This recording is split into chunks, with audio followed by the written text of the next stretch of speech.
Assalamualaikum warahmatullahi wabarakatuh. Hai, jumpa lagi di channel Novel Q, tentunya dengan Sodik di sini. Kali ini Sodik akan menceritakan kelanjutan bab ke-6 dari cerita Penguasa Alam Kayangan.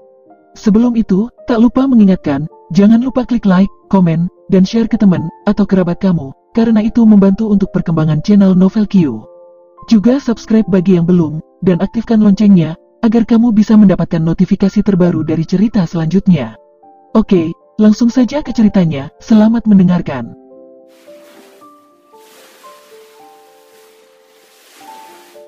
Penguasa Alam Hayangan, Bab 6, Judul, Kecantikan Tak Tertandingi.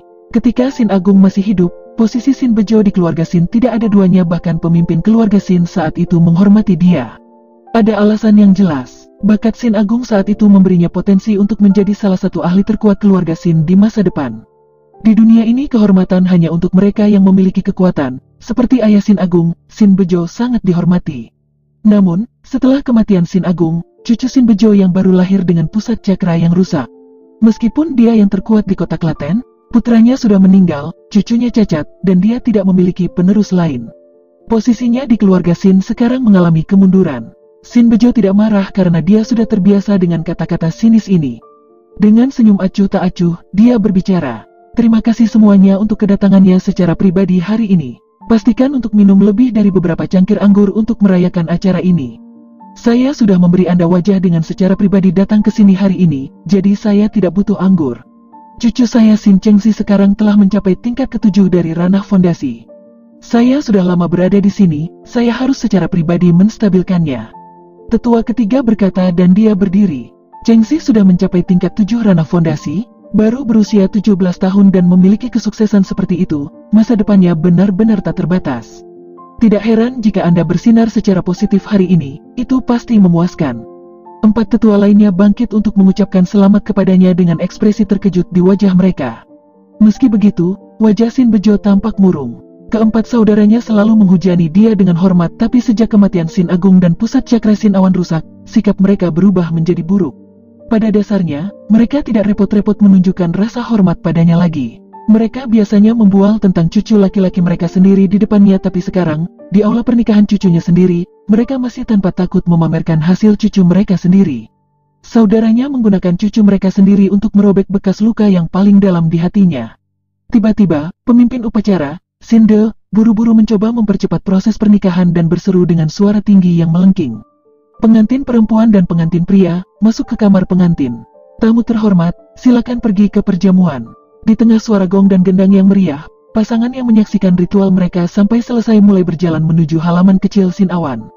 Kamar pengantin adalah ruangan tempat Sin Awan biasanya tinggal. Rumah itu dihiasi seluruhnya dengan warna merah. Karpet di lantai disulam dengan halus dengan seekor naga dan burung garuda yang terbang di atas awan, simbol keberuntungan untuk pernikahan yang penuh kebahagiaan. Ruangan yang penuh dengan sutra merah itu juga berisi tanda kebahagiaan besar dan 2 lilin merah bersinar terang di antara lampu emas. Naga dan garuda yang terukir di atas lilin tampak bergoyang dalam cahaya yang berkelap-kelip. Lilin yang berkedip-kedip itu memenuhi ruangan itu dengan warna kabur yang menyilaukan.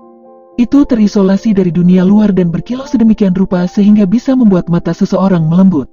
Pembantu Ning Savitri, Ning Gemati, mengantarkan Ning Savitri untuk duduk di tempat tidurnya dan kemudian tanpa suara melangkah keluar ruangan sambil menutup pintu. Ruangan menjadi sunyi dan mereka hanya bisa samar-samar mendengar suara lembut pernapasan mereka. Ning Savitri duduk di sana dengan tenang, tanpa suara dan tidak bergerak. Sin Awan tidak mendekati dia tapi malah berdiri di dekat pintu dan menatapnya. Kakekmu tidak dihormati saat pernikahanmu sendiri, kau pasti sangat kesal, bukan? Suara lembut masuk ke telinga Sin Awan dan ekspresinya berubah. Meskipun kata-kata Ning Savitri menyengat telinganya, ia membuat dia takjub karena dia berinisiatif untuk berbicara dengannya.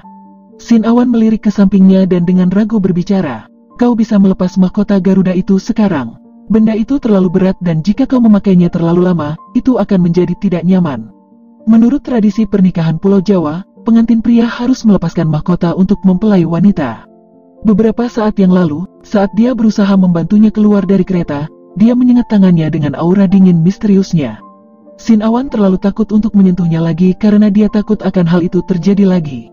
Selain itu, dia tidak mengira Ning Savitri yang dingin bahkan bersedia menerima tawarannya jika dia benar-benar mencoba membantu melepas mahkotanya. Setelah sedikit jeda, Ning Savitri mengangkat tangannya dan diam-diam melepaskan mahkota Garuda. Pada saat itu, wajah indah muncul di garis penglihatan Sin Awan. Saat dia mengangkat matanya yang menawan dan berkontak dengan Sin Awan, dia langsung tertegun. Sepasang mata megah yang tak terlukiskan bertemu dengannya. Seolah esensi dunia diletakkan jauh di dalam matanya.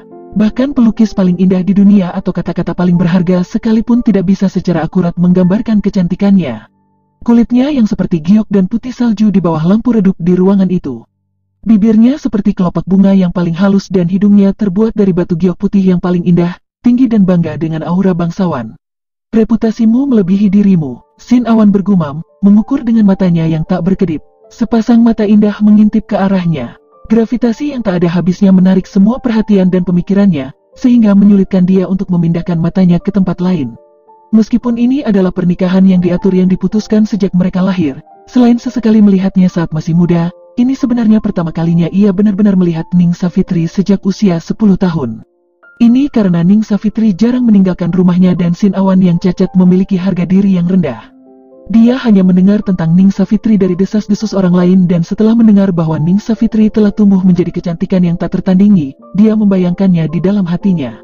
Sosok bayangan dalam ilusi memudar saat melihat Ning Savitri dan menyadari bahwa dia berada di hadapan kecantikan sejati. Daya tarik Ning Savitri berada di luar imajinasinya karena ia tidak bisa menggambarkan keindahan tak tertandingi ini. Sin Awan dengan kenangan yang jelas dari dua kehidupan tidak bisa tidak melupakan pikirannya saat berhadapan dengan pemandangan seperti itu. Ning Savitri disebut kecantikan nomor 1 di kota Klaten, tapi jika ada yang mengatakan bahwa dia adalah satu-satunya kecantikan di Provinsi Jawa Tengah, Sin Awan tidak akan membantah itu. Dia tidak bisa memikirkan apapun yang bisa melampaui keindahan di depan matanya ini. Gadis di depan matanya itu baru berusia 16 tahun.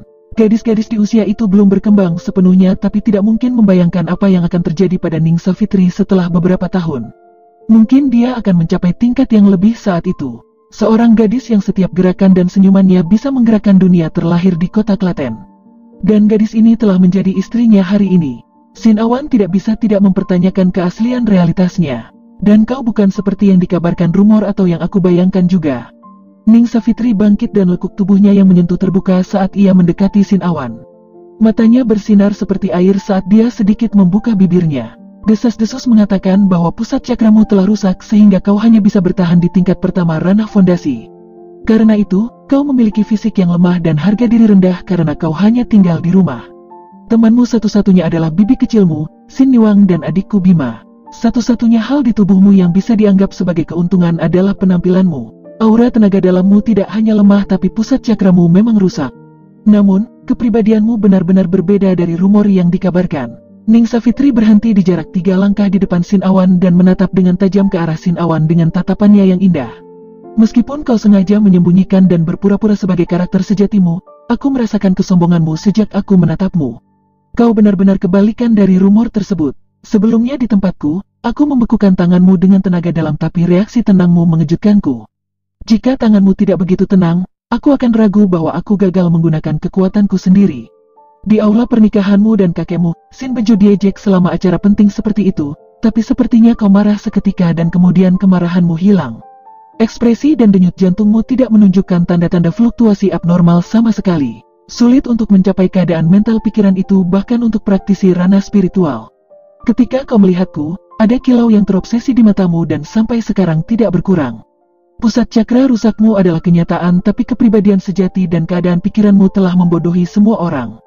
Ning Savitri berbisik saat matanya menatap Sin Awan. Sin Awan terkejut dengan Ning Savitri yang dekat dengannya. Seseorang biasanya berada dalam gairah besar saat berada di hadapan parfum aroma bunga itu tapi Sin Awan tidak dapat terganggu untuk digerakkan oleh itu. Jantungnya benar-benar terguncang saat dia menatapnya dengan takjub. Memang benar, dia memang orang yang sombong terlepas dari siapapun di hadapannya karena saat dia berada di benua Papua, dia adalah salah satu orang hebat di sana. Siapapun yang tinggal di kota Klaten saat ini tidak setara dengan dirinya saat itu. Meski kekuatannya mengalami penurunan yang ekstrim, keadaan pikirannya tetap sama. Dia tidak sengaja muncul untuk tampil seperti itu, tapi itu adalah sikap alami dari kehidupan sebelumnya. Namun, ia harus merahasiakan kesombongannya karena kurangnya kekuatan dan situasi saat ini. Apa yang dikatakan Ning Savitri dengan sempurna menggambarkan kepribadiannya dalam satu kesempatan. Di jalan dari keluarga Ning kembali ke Sin Clan, Dia selalu berpikir bahwa dia menahan penghinaan karena Ning Savitri adalah harta surgawi dan dia adalah lumpur di lantai yang orang hina. Itu adalah pemikiran yang paling umum, tapi dia tidak pernah sadar bahwa dia telah mengawasinya saat mereka kembali. Sin Awan tiba-tiba melihat Ning Savitri dalam cahaya baru saat dia menatap matanya yang sangat indah. Mata yang jernih yang melihat melalui pikiran dan hatinya dengan detail yang sangat halus membuatnya terkejut. Kau tahu, Sin Awan ini dengan dua ingatan akan pengalamannya adalah seseorang yang tidak dapat digerakkan dalam menghadapi semua pahlawan dunia dan bahkan dalam menghadapi kematian. Namun dia sudah melihatnya. Apakah dia benar-benar hanya seorang gadis yang baru berusia 16 tahun? Bagaimana gadis berusia 16 tahun ini memiliki mata dan pikiran yang sangat tajam? Sin Awan memiliki kecurigaan bahwa mungkin Ning Savitri seperti dia, seseorang bereinkarnasi ke dunia ini.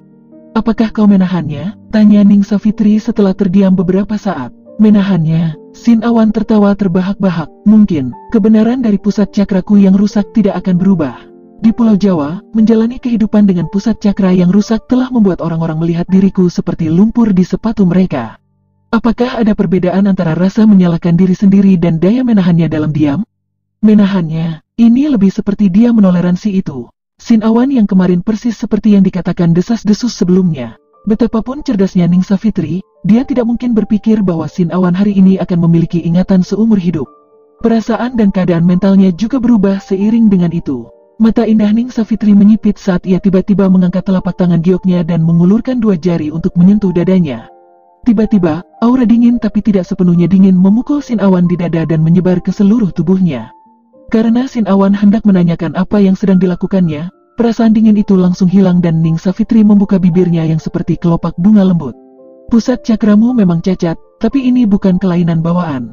Kau mungkin diserang saat dirimu masih sangat kecil dan seseorang langsung menghancurkan pusat cakramu. Dan cerita pun bersambung.